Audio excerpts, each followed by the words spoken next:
thank you everybody for joining this session.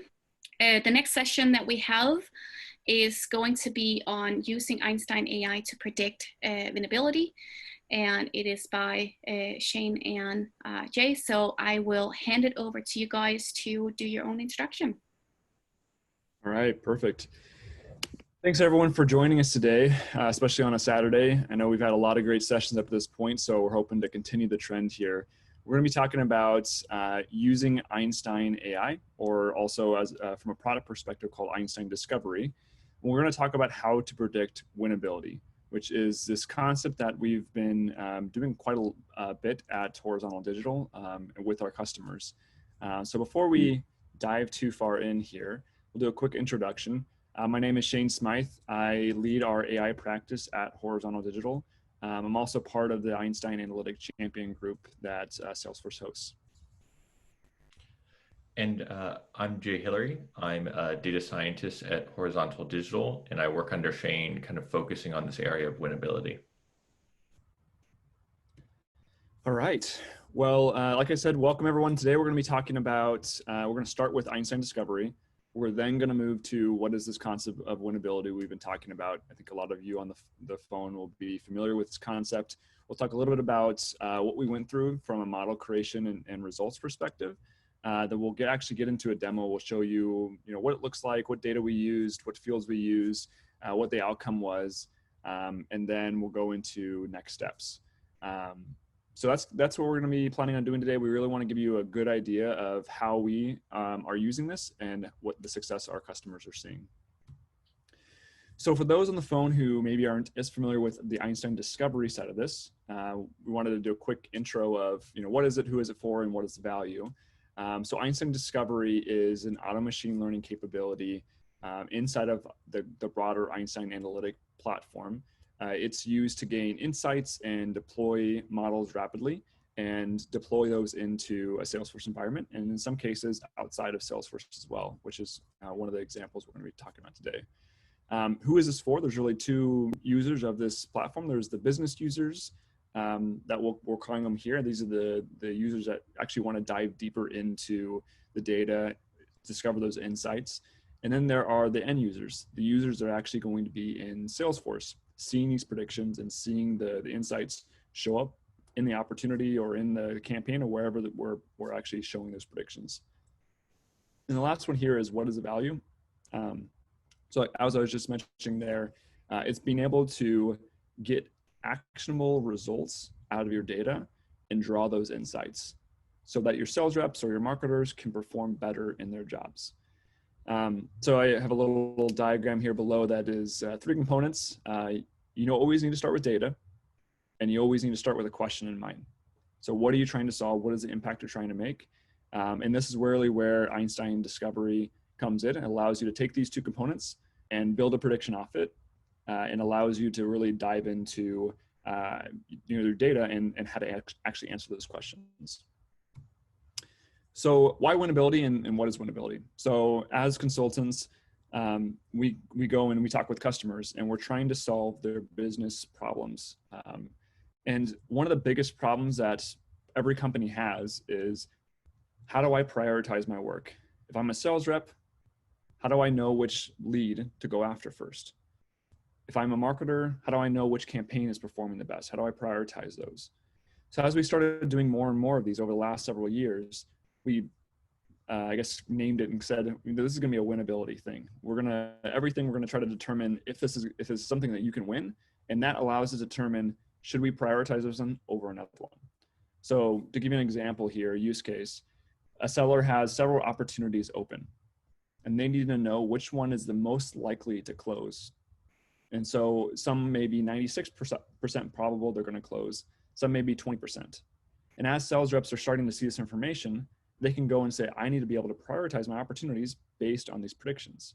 So they're determining what is winnable, which is allowing them to prioritize which one to actually start with. So the example that we're actually going to be digging in today is with a company, staffing company that we worked with and are still working with over the last couple of years.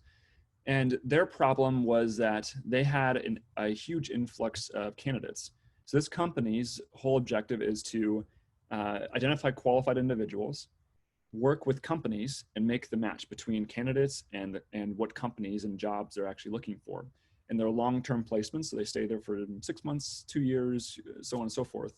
And they were having a hard time determining which jobs are we likely to actually close based on our candidates and based on our reputation in that sector or the industry.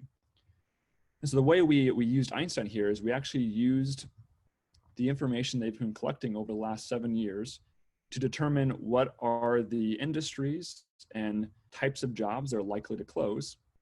And they take all that information, and we actually built a model out of it, determined what fields were right, did some feature engineering in there, built a model, and then deployed it into their instance. As you can see here on the right-hand side of the screen, this is not Salesforce, as you're probably noticing. This is actually an external system. We'll talk a little bit about this at the end here, about the ways you can use Einstein in and outside of the platform.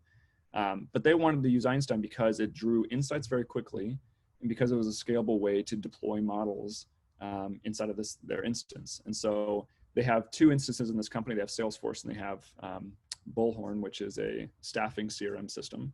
So they use Salesforce to predict into Bullhorn.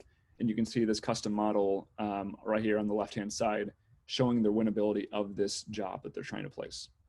So we'll be diving a little bit more into detail on this when Jay actually gets into the demo here. Yeah, so one of the things that we're going to talk about when we start talking about the model is how we created it. So Shane did a really good part of kind of recognizing that you have to really first start with a measurable question. And in this case, our measurable question for the staffing agency is, are we going to be able to fill this rec? That's how they get paid. That's how they keep the lights on, is by filling recs for companies and getting money for every rec they've filled. So in order to make this model, we first had to take a look at what data they had. And that started with the type of data. So for them, they had 3 different categories of data: numerical data, categorical data, and time-based data. So examples for this are, in terms of numerical data, they had information for every job posting about the number of jobs that were in this post. It might be 1 job, they might be advertising for 5 jobs in a particular post. And then for the categorical data, information like what's the account's name, what state are they in, that kind of a categorical variable. And then the time-based one is kind of an interesting one, because one of the important things to remember about Einstein Discovery is that it does not understand the relationship of a time variable. So Einstein Discovery usually uses a multivariate linear regression in order to create these predictions. And so while there's really valuable data in time-based data types, it's important to remember that we almost always have to put forward some effort into converting those time-based data into either numerical or categorical data in order for the prediction to be able to use it. And then last but not least, the data quantity is also a really important factor for this. So what we were seeing a lot is that the higher number of records you can have obviously creates a better model. But once you reach a critical mass of about 10K, really ensuring that the records that you were including were of high quality became kind of the most important factor in order to detect the patterns that were within the data. So once we created this model, we wanted to kind of go through and understand how valuable is this model. And there's 3 real things that are used to evaluate this. Number 1, the accuracy. And the accuracy is important when thinking through something like the staffing solution for winnability. The accuracy of a model in this case is 86%. And that was extremely valuable for them, both in terms of recognizing when a rec was going to close, and also recognizing from this new flood of people coming in and new recs coming in when they weren't going to win the rec, when they were just wasting time and resources on that. So that kind of brings us to our second thing, which is error. So the confusion matrix within Einstein Analytics, I'll go over this a lot more in detail, is a really great tool for every winnability model. And every winnability model is going to be different in terms of wanting to control the error for both positive and negative error, in this case, type 1 and type 2 error. And then last but not least, it's important to realize that these results don't come quickly. These results take time and they take effort in terms of refining the model and making it better. So what we found was generally you could expect anywhere in between 10 to 20 different iterations. So we had 15 on this project.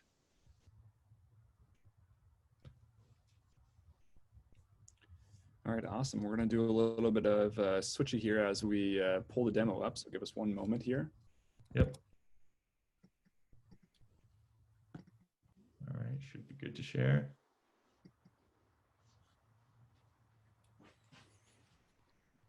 All right, so for our demo, we wanted to go through and take you through kind of a changed version of this Rex winnability example. So just like I previously talked, here are really the variables that we're going for. That distinct measurable question in this case is the win rate. So we really have the story focused around the win rate, and we can kind of go through and understand the impact or the correlation of the different variables that are affecting that. So we have things like the amount of time that it took a rep to submit a possible candidate for that staffing offer. We have the account's name, obviously a pretty important one, as we can see here. The occupation, that's the occupation of the job that's being submitted for. The source, so that's an important one that I wanted to go through kind of early on in the demo, is that there's 3 different sources, and essentially 2 of them, which are both acronyms. It's DBR and BMS. Those are essentially similar, but you're also going to see client referral, so that it's important to realize that examples like these have kind of different sourcing, and it's important when answering the winnability question to understand categorical variables like this and how they might be impacting it. So we also have account, industry, duration, and highest priority. As we go down, we can kind of see a little bit more, but I'm not going to go through all of them right now. I'm going to switch over, and we should be able to drill into. What I've done here is run the model and create the discovery story for this. And I'm going to take us through a couple of the insights. Then we're going to check back in and look over the model. And then last but not least, we're going to do a little comparison between this model and previous models that we went through. So for this one of the biggest impacts is account name. So this is pretty understandable in terms of a winnability situation. With most clients, one of the central things and core principles of their business is that it's built on relationships. So just like in the staffing example, every company has relationships with clients, and as they build those relationships, that's going to be borne out in the data.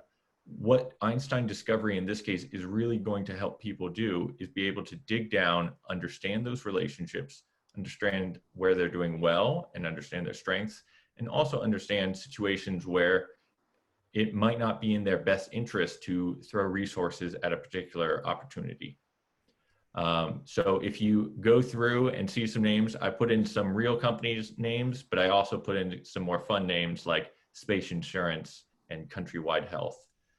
So you'll see a little mix of real names of companies and fake names. So as we go down, we see that another huge factor in this is the occupation. For this staffing example, it's important to realize that this is basically the biggest factor other than the company. And so this not only relates to the core question that's being asked, which is, are they going to be able to fill this rec and then get paid for that? That goes back to, they have this pool of candidates which they're submitting for these jobs. And this analysis on the occupation really tells us a lot about that pool of candidates in terms of where are they succeeding, where are they not succeeding.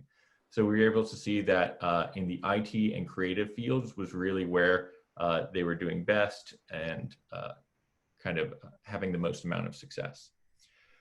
So I also left in here, I'm sure some of you have spied it, is a little bit of null. So I left that in there on purpose because this is something that you're going to see in real applications in any kind of a winnability problem, is you're going to have some variables in which there was an option for null, and you have to recognize that, recognize it both in the model, choose whether or not to include those records that, that have null factors. So in this case, we can see that there's only a few records that have null, and they're not impacting the win rate very much. They're kind of accompanied by situations where someone has set the title as other. So we opted to still include those in the data set because they were still negatively impacting the outcome.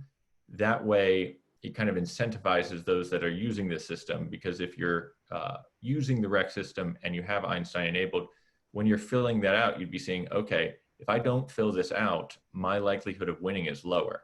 So it's kind of a nice example where you can incentivize employees to use the system and be producing good quality data.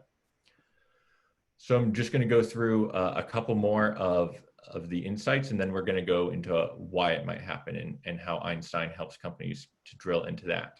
So this is the different source examples, and it's important to realize how this might be useful to a client. So a client might be going in saying, okay, we get recommendations, we have kind of corporate sources. So we see here that for these different systems, such as BDM, the employee type is contract. So their big two differences there is they either do direct hire or they do contract. So we can see that maybe they want to assign more reps to the contract area of BDM, because that's really where they are getting the most bang for their buck. It's where they're having their highest win rate. Last one here is the industry. That's also kind of important to go over here. So Einstein discovery is important to note. Highlights in blue, significant versus insignificant. So significant does not mean that it's doing well. It just means that it's statistically different from kind of the average. So the big ones here that I thought I'd show for our demo is that they were having kind of differences in both financial services. So you can see financial services and manufacturing, they were having much better results. You know, that's something where a manager might say, okay, we need to assign more people to that because we have such a high win rate, in manufacturing up above 40% in terms of the recs. And for them, they were saying about 10 to 15% is pretty normal kind of across the whole organization in terms of rate of filling a rec. But an area where you might be throwing away resources, where you might want to filter out those results, for them was definitely oil and gas, as we can see down here, down with kind of an abysmal of 4% in terms of it. So this is where we switch over and start to talk about those kind of ever-present time variables, where it takes a lot more effort to extract that importance. But the time variable is often, as it is in this case, one of the most important variables in terms of understanding and recognizing the patterns in the data. So in this case, this time to submit variable is the amount of time from which the agency received the requisition, the order for the job, and the amount of time that it took a rep to assign a individual to it, to submit a person for that. And so we can see that it explains about 8% of the variation in the win rate. And we can see some of that is state differences, some of that is employees, but this would be super important for managers and staffers, because they would see that they significantly fall off in terms of their times after a couple of days. So really, it doesn't discover something that they don't already know about their business, but it reinforces the patterns that they are seeing, which is they need to respond quickly and effectively in order to get the client's attention and possible business. So as we go down, we're going to transition into why it happened. So this looks a little funny, it looks a little crazy, but I wanted to take a single account and go through and kind of say, okay, you know, how does the account itself, when we look at Einstein through why is this happening, what does that example look like? So I took Charter Communications, one of our fictional businesses, and you can kind of see here the amount that the account name is having on it, but you can also go through and see when it's based upon the amount of time to submit, you can see there's a pretty wide variety in terms of when they submit in under a single day. So maybe when it's rushed, when for Charter Communications they're throwing multiple people at a job, you can see it's decreasing the amount of likelihood that they are going to end up winning that job. So that's kind of an interesting one that you're able to parse through, and managers might be able to go through and evaluate based upon their experience with the data and their understanding with it.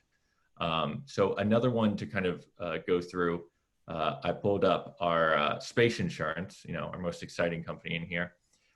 And one thing that I wanted to highlight is that most companies currently use and have data in their systems regarding priority. In this staffing example, the system that they are using is that when a rec comes in, it doesn't have an assigned priority. And so it can go low, medium, or high. And in their case, they call the high end the red zone. And so this highest priority variable is one that we had to put in a little bit of work to create, because it basically went back through all of their edit tables and figured out for a rec what was the highest priority at any given time that rec had. And so if a rec gets into the red zone, which means they're ready to convert, this is the thing I'm focusing on that day, maybe I'm calling the client more, maybe I'm following up, we were able to capture and show the client that priority is absolutely having an effect with a client. And because of these kind of insights, you're able to go through and look at the effect that putting a client's rec in the red zone, okay, how is that going to change the likelihood of it having an outcome that I want of filling the rec, right? So if you're able to get it to the highest priority level, we were finding that it basically improved your likelihood to win about 15%. And we were able to see that depending upon account. So in this example, the space insurance example, it actually massively increased their likelihood of win rate by about 38%. So that's kind of what I wanted to show you guys in terms of showing drivers of win rate and showing kind of the effect that it had. The next part that I want to go over to is start talking about the model. Joe, all right, we got about 4 minutes where we'll have to go to this next part a little bit faster, I think. Okay. So our model one, I'm going to skip some stuff. So our model one, a little bit, Shane's going to go over for how you would apply it, but this is what the customer would be seeing on their rec. They'd be seeing the predicted outcome. So a 0 is you're not going to win this, don't waste your time. And a 1 is you need to spend some more time on this. So as we go through, we're able to see that different recs have different values. And for the model, we're able to adjust it. I'm going to use 1 minute on the confusion matrix. They're able to bias it basically to say, hey, for all these jobs, do we want to know, do we want to have more error based on differentiating and finding the jobs that we think we're going to win, or more error focused on, okay, do we want to be able to sort out all those jobs that we're definitely not going to win? And so this was a great example where we worked with the client and were able to find that they really wanted to trust their reps and trust their kind of judgment. And so they really just wanted to sort out all the ones that they shouldn't be wasting any time on. And they wanted to be able to have kind of that human level of judgment on whether or not these recs are closable. So a lot of this project was focused on just filtering out the bad. So I can turn it back over to you, Shane, on the presentation in terms of taking us through and talking us about the model. This is really what I wanted to show you guys concerning the staffing. Perfect. Thank you, Jay. All right. All right, so we just have a couple more things we wanted to show here, and then we'll wrap up and see if we have any time for questions. So I want to make sure we cover this point here because this use case we talked about is a little bit different than the normal, but there really are two ways to visualize this Einstein prediction inside of your applications. One of them is the standard Einstein components. You're seeing on the left-hand side here what you would see in the Einstein discovery. model behind the scenes. It shows slightly different on the front end, but it is out-of-the-box Lightning component that you can plug in really to any object. It will allow you to really see that prediction and allows your end users to gain the insights. And then on the right-hand side, as we mentioned going through this, the staffing agency we worked with was using a different CRM system, and they were actually using the Einstein prediction services to call up these predictions as they load the records. So it was a really cool use case because it was using Einstein to visualize data in another system. The last thing I wanted to cover is for the audience here, where do you guys go from here? If you're interested in this idea, feel free to hit us up on Slack afterwards. But if you're thinking about, okay, how do I apply this to my business? The first thing we always recommend is you start with the pain point. Don't go in there with a hammer and try to find the nail. You want to go in there with understanding what are your pain points. And then from there, you can distill down the use cases that may apply to predictions or data quality improvements or anything else. And eventually, when you find that use case that is going to allow you to build a prediction, you usually start with an MVP. That's the same thing we did with the staffing agency. We started with an MVP with a smaller subset of their users and really determine what is working, what is not working. And then from there, we piloted the model with that MVP prediction and we rolled it out to the entire organization. So that's kind of our 5-step process from going from I don't know what to do to actually having a model rolled out to the entire organization. And with that, we will wrap up our session on winnability. I hope everyone enjoyed it. And I don't know if we have any time for questions now. We have a few minutes. So there are 2 questions in here from Santani. The first one is, how did you curate the data when the number of records is more than the 10,000K? Yeah, so that's a great one. Mostly we went through and talked with the client and kind of established what might be causing the poor data. So in this circumstance, all businesses change over time. So they had a number of years where they were only using about half the fields. And we very quickly figured out that those were the ones that we wanted to kind of eliminate because it was kind of in the starter stages of the staffing agency. That data wasn't really representational of what they do today. So not only were we eliminating records that didn't have all the information in it, but we were eliminating records that were not representative of their business model currently. All right, and then there's another question, and what issues were you facing with the data? Yeah, so I always like to joke, you'll get your biggest data issues when you give people options. And so one of our biggest things that we ran into is whether or not a field is required when you're filling out a record. And a lot of times what we see with clients, and we saw in this case, is that clients will start off and they'll have kind of a system that's very well thought out in terms of what they want to capture. And it should be very good at providing that data for the model. But the number one thing that we see is that they didn't make those fields required. And so when all their sales reps were going through and using those, they were in a hurry. It was a Friday, and they went through and they filled out maybe a third of the fields. And so that kind of robs the model of a lot of its power if you don't have those fields consistently filled out. So that's almost always one of the biggest advice that we give to people is kind of really focus on improving your process, improving your data quality. And that's just getting good, informative fields.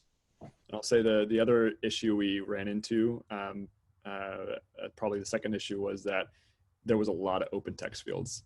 And everyone spelled something differently and had like abbreviations. And so we had to do a lot of data cleanup with this company to even get to the point where we could deploy a prediction. Mm-hmm. All right, so time is up. There is one more question, but I will put that in the Slack, and if you don't mind taking that afterwards. So thank you so much for this awesome presentation, and thank you everybody for attending. Hopefully we'll see you in the next session.